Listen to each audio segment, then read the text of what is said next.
Order! Order! You are an incorrigible delinquent at times. Behave yourself, man!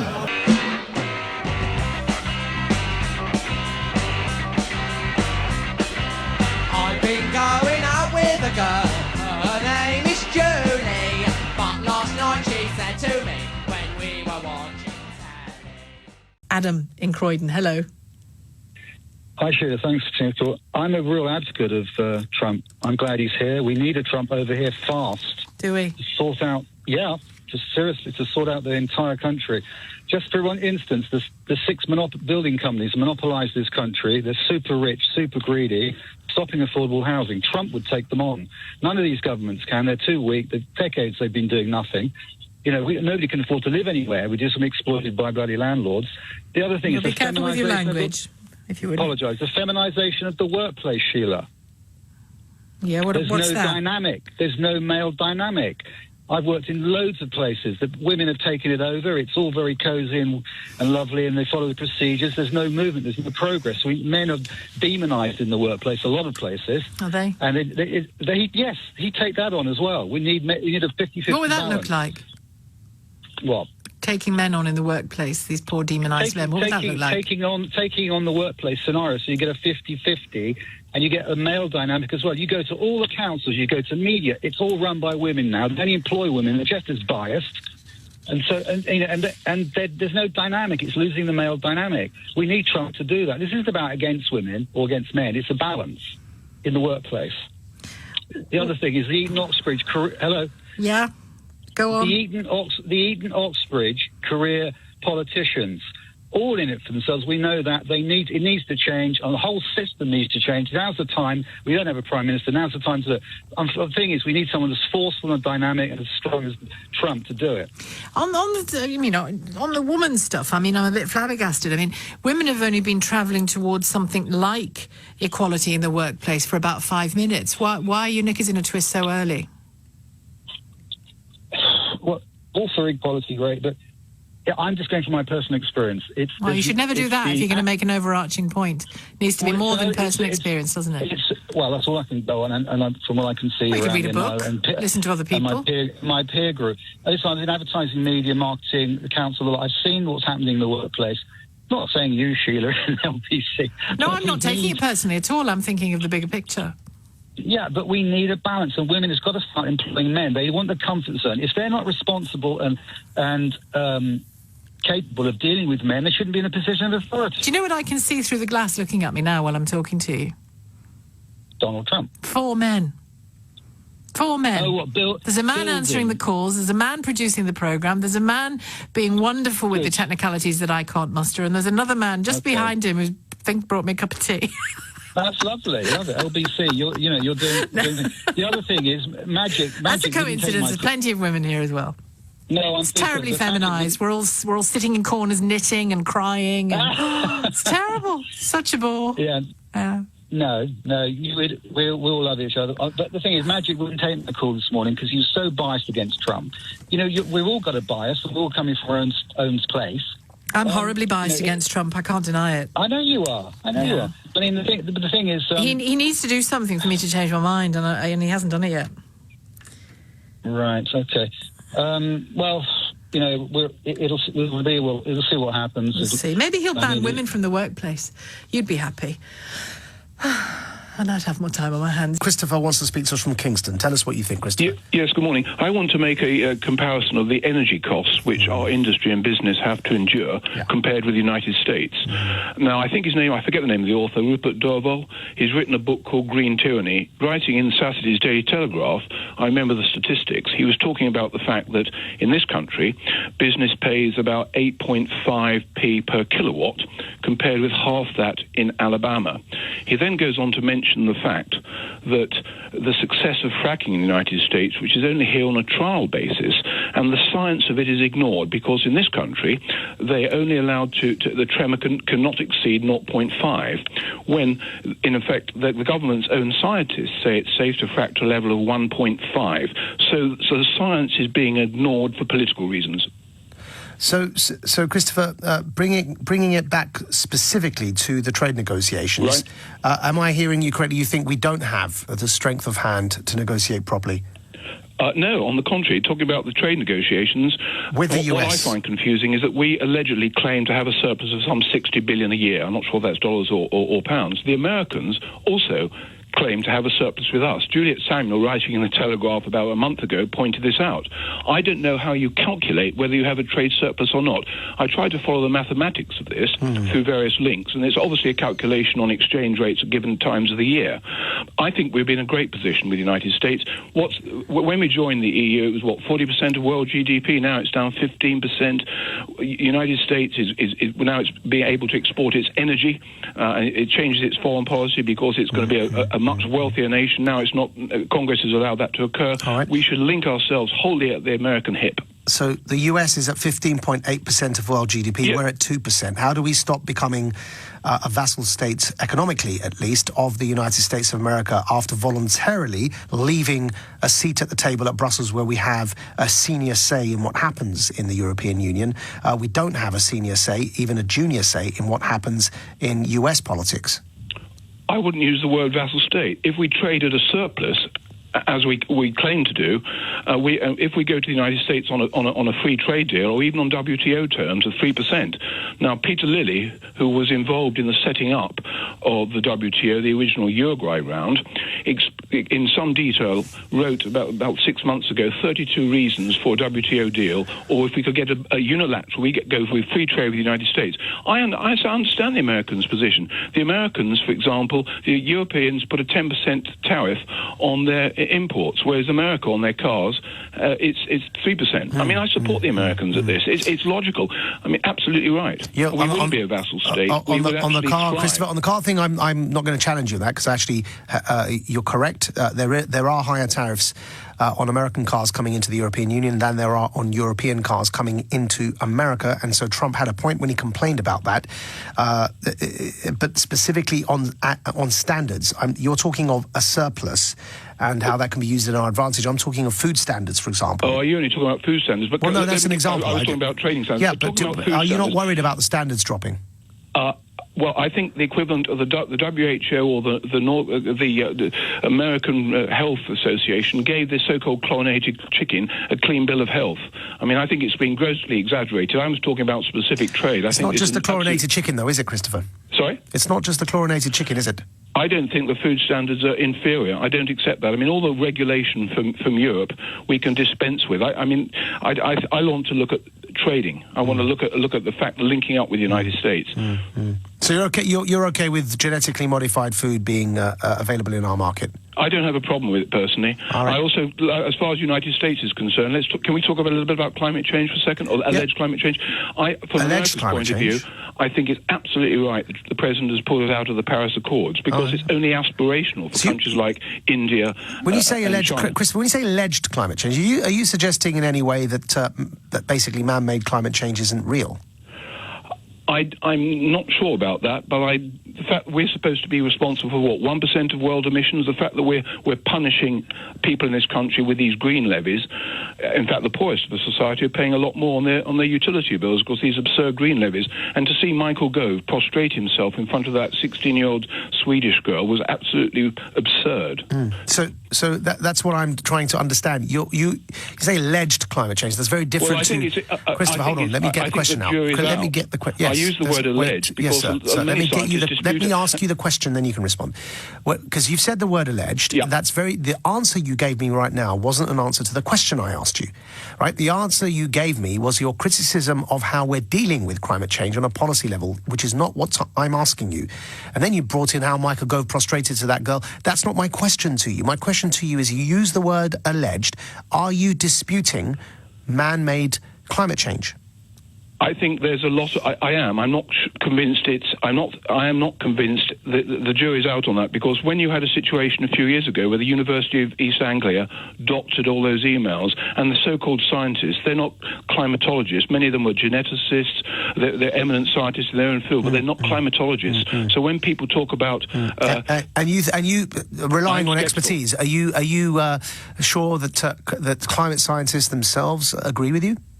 a lot of climate scientists dispute it, because in the 1970s, the science was that we could be actually coming in future, the world was cooling to an ice age. And look at the temperatures in the last few years.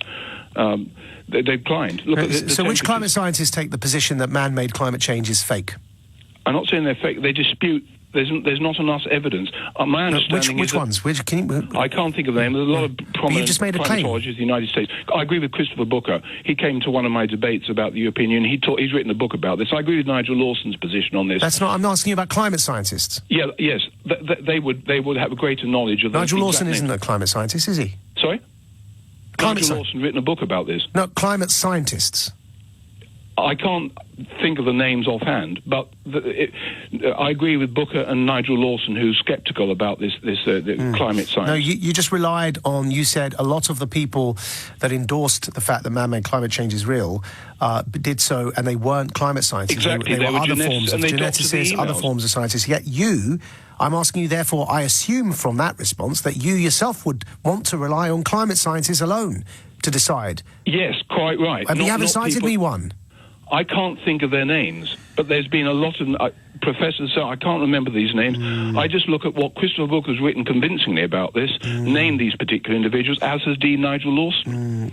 Christopher, there is a near unanimous consensus of climate scientists that man-made climate change is real, that we, through our behaviour, have impacted the changing climate. There's a near climate scientist consensus on that conversation. The fact that when I ask you the question, you respond to me by saying Nigel Lawson is indicative of the fact that I suggest perhaps there aren't any climate scientists you're aware of who question that scientific evidence. But thank you anyway, Christopher, for calling in. Norma's next in Stoke-on-Trent. Norma, hello. What do you want to say? I welcome wholeheartedly Donald Trump coming here. Absolutely. He's for this country, and he's for his own country. He's for his own country first, though. Well, obviously, he lives there. So why is he so good for this country? He's good for this country for trade. Because? Because he'll make deals. He's a businessman. Well, he's been bankrupt several times. Oh, good God. Yeah, I'm sorry to present you with the facts. That's Norma. Trump, I'm indifferent to him. He does lie, but he stops the worst alternative, and he frustrates the worst alternative. I'd include you in that. Okay. So it sounds a little bit childish, but I think people, they do need to step back and think, why do I feel the way that I do? A lot of it is social conditioning, and it is a chance to kick the other side, and I think it is. But then we're back to football. Why are we on different sides? I would stick up for your wife when she was being attacked by racists. Well, so would I. Well, I know you would. So why are we on? Why do you think we're on different sides then? Because of the way you've been socially, the way you've been brought up, the people you met, the people who've influenced you, etc. The same with me, you know. No, I'm anti-racist, and you've got an Asian wife. So what are the two sides you're talking about? The left and the right, I would say. I mean, to me, I don't know what that means, really, because, you know, I'm probably more critical of Jeremy Corbyn at the moment than I am of anybody in the Conservative Party. So what about the points-based system for immigration? To me, that's common sense. What's that to you? It can be common sense, but it doesn't really stand up to scrutiny in the context of the economic impact of immigration. And of course, we could already have introduced rules regarding what financial means and what work you had in place before we left the European Union. So that for me, is a red herring. But I don't mean that to be dismissive. It just doesn't actually, under proper scrutiny, make sense. And Australia has a points-based immigration, and people like your wife would be subjected to even more racism there than they could potentially be here. But I understand why you use the word sides, and I understand why you reach for left and right. Yep. But I don't know who you think is on the other side when it comes to sticking up for people like your wife. I think it's people with What about that policies. breaking point poster, which was supposed to make us frightened of people coming here from the Middle East, regardless of whether they had any right to be here or not? Which side were you on with that? With people coming to... I disagree with it. One of the things with the poster? The government... Did you disagree with the poster? Because the reason I despise that poster... I disagree with the poster, yeah. Okay, but you think you're on the other side to me? I think that the government have got lots to answer for with immigration, because what they did is, and I think Angela Merkel did this as well, she said, right, let's open the floodgates, but they did nothing to encourage integration. Well, we've got a mayor of London here who's a Muslim You phoned me up to tell me that you're on the other side politically to me. You can't get much more integrated than being elected mayor of a country's capital city, and Donald Trump has chosen to attack him. So whose side are you on in that conversation? Well, I would say that the mayor of London should be concerned with the events of London. So would I, but that's not what I asked. I asked whose side are you on in that context? The fully integrated son of an immigrant or the racist American president? I don't particularly like Sadiq Khan, and Donald Trump kicks him, so he suits my purpose. So you're on the side of the racist against the Asian? No, I'm on the side of the guy who's against the other guy whose policies I disagree with. But no, it's nothing to do with policies. We're talking about Donald Trump's personal attack on Sadiq Khan shortly after saying people should integrate more and pointing out that Sadiq Khan's parents came here from overseas. You can't get much more integrated than being elected mayor. He's Asian. He's been the victim of attacks from Donald Trump that have never been inflicted upon a non-Asian. And vice versa. Sadiq Khan has attacked Donald Trump for being far right, mate, and he is. I mean, that's just a statement of record. He sympathises with the Ku Klux Klan. See, I think he the bans Muslims. Is your wife a Muslim, or is she an Asian of a different religion? No, she's an Asian, actually, who gets a hard time from the Muslims. I don't want to go into the details. No, fine, but that's what side are you on? The side of the Asian or the side of the man attacking the Asian? I'm on the side of I'm on the side of the guy who's frustrating the guy whose policies I disagree with. Yeah, so you don't care whether he's fouling or not. You're just glad that the other bloke's getting hurt. Do you know what? I think it's got down to as basic as that, James. I do. I can't believe your honesty, but you're not. Okay. You're not in any way embarrassed by it. It's just the way we are as people. So he's a liar and a racist, but he's hurting Sadiq Khan, so I like him. I think is what you've said. Sadiq Khan, contrary to what Donald Trump says, is big and bad enough to be able to take That's that not the point, though. I chin. just want to be clear that I've understood you correctly. Donald Trump is a liar, and he's a racist, and he stokes up the sort of feelings that could see your wife being victimised. But you're on his side because he's hurting Sadiq Khan, who you don't like for whatever reason. If Donald Trump frustrates what I believe to be the detriment of our society, yes. And the detriment of our society is people not integrating, which is why you don't like Sadiq Khan, who got himself elected mayor of our capital city. Sadiq Khan is Labour, and he doesn't understand basic economics. Looking at the performance of Labour governments over the years, it would be disastrous. You're jumping around again, aren't you? Not really. Well, you are, because we're talking about the words that you've said. Why do you like Donald Trump in the context of a battle with Sadiq? I didn't say I like Donald Trump. All right, but you talked about sides. Yeah, but you talked about sides. Yeah, I do. And I think that's what it's come down to. No, I think you're right. We can talk about policies. No, I think, we can't talk about policies in a conversation about Donald Trump versus Sadiq Khan, because Donald Trump's impact upon... And also, Sadiq Khan has incredibly limited powers over the economic scenarios in this city. But, I'm agog with admiration for you. Admiration is not quite the right word. Gratitude. Because you were the Holy Grail caller I was looking for, and your honesty is really, really refreshing. But it scares the hell out of me. Well, I've had a tweet from Trevor in Norfolk who says, Jacob, if we're going to take politicians to court for misleading the voters, what about MPs who are elected on manifestos? Then they betray them. The only winners will be the lawyers. And what a surprise, Mr. Ball is a lawyer. So a bit of feathering of his own nest, I think. There. Anyway, thank you, David. I'm going to go to Adam in Westminster. Adam, hello. Good evening, Mr. Mogg. You say rather sarcastically that Mr. Ball is a lawyer. What has that got to do with the legal action that he instigated on behalf of thousands of people who crowdfunded the legal case against him? And incidentally, I was one of the people who also crowdfunded. Because I tell you something, Mr. Mogg, I have got the greatest respect for you. You're a very straight-talking man. But I have grave concerns about slippery Boris Johnson getting his hands on levers of power. And all right, can I answer your first question first? Because the reason I said he was a lawyer was because Trevor from Norfolk had tweeted to say the only winners will be the lawyers, and I just thought it was a good follow-on from Trevor's helpful point. So that was why I made that point. But carry on. Sorry I interrupted you. It was made rather sarcastically, Mr. Mogg. Its tone hadn't needed to be in that context. And I have this is a talk show. We've got to be interesting. Let the courts decide what is and what isn't in the best interest of the United Kingdom. And as for Boris Johnson and being Prime Minister, quite frankly, he doesn't even know what the EU is. I've got every reason to believe that he thinks the EU stands for Euston Underground Station. He's an absolute joke. Okay, very funny. But let me put this question to you. You helped with the crowdfunding. All right, I think I'm going to have to go to Adrian in Stanmore because the line's a bit iffy. But I know he's a Moron.